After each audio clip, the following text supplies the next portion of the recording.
Trečia dalis – dokumentų legalizavimo ir vertimų reikalavimai. Sveiki! Šiame video paaiškinsime, kokie yra dokumentų legalizavimo ir vertimų reikalavimai, teikiant prašymą Migracijos departamentui atkurti Lietuvos Respublikos pilietybę. Dokumentų legalizavimas. Jeigu jūsų dokumentai yra išduoti užsienio valstybėje, jie turi būti patvirtinti, legalizuoti, kad būtų pripažįstami Lietuvoje. Yra du pagrindiniai būdai, kaip tai padaryti. Pirmas būdas – patvirtinimas apostil. Jis taikomas, kai dokumentas išduotas šalyje, kuri yra Hagos konvencijos narė. Apostil žyma uždedama ant originalaus dokumento arba atskiro lapo ir patvirtina dokumento autentiškumą. Arba antras būdas – diplomatinis legalizavimas. Jis taikomas, kai dokumentas išduotas šalyje, kuri nėra prisijungusi prie Hagos konvencijos.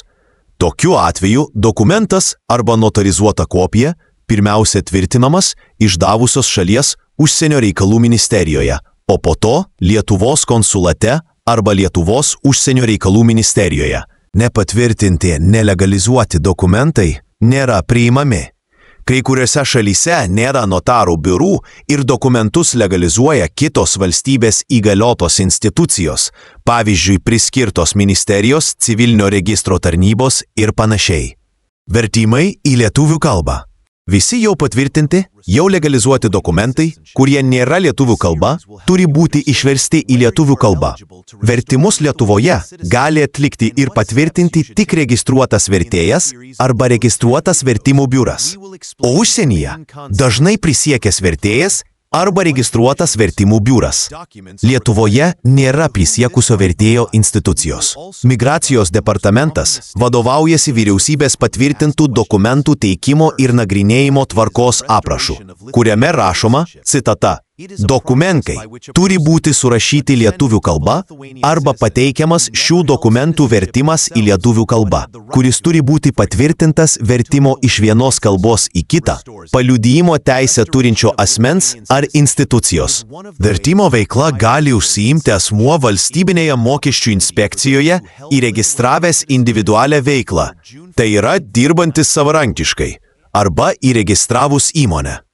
Juridinių įmonės registracijos formų yra įvairių, tačiau visur registracijos dokumentuose nurodoma pagrindinė vykdoma veikla, būtent vertimo veikla.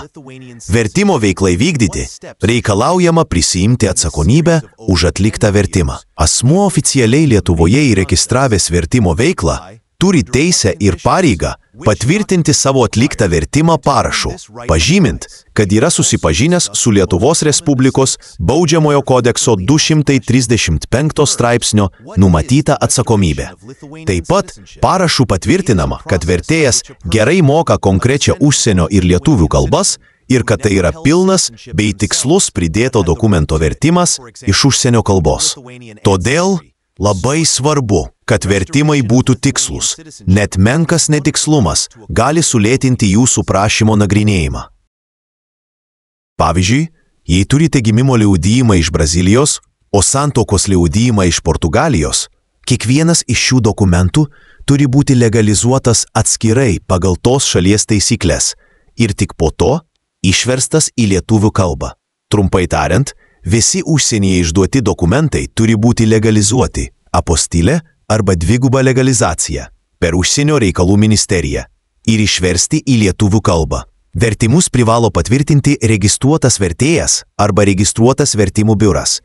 Tvarkingai paruošti dokumentai reiškia, kad jūsų pilietybės atkūrimo procesas vyks greičiau, sklandžiau ir be papildomų klausimų iš Migracijos departamento. Jei norite sužinoti daugiau apie kitus žingsnius atkuriant Lietuvos pilietybę, žiūrėkite kitus video mūsų kanale. Ačiū, kad žiūrėjote ir iki kito karto. Dėl konsultacijų pilietybės atkūrimo klausimais prašome kreiptis elektroniniu paštu ar per WhatsApp.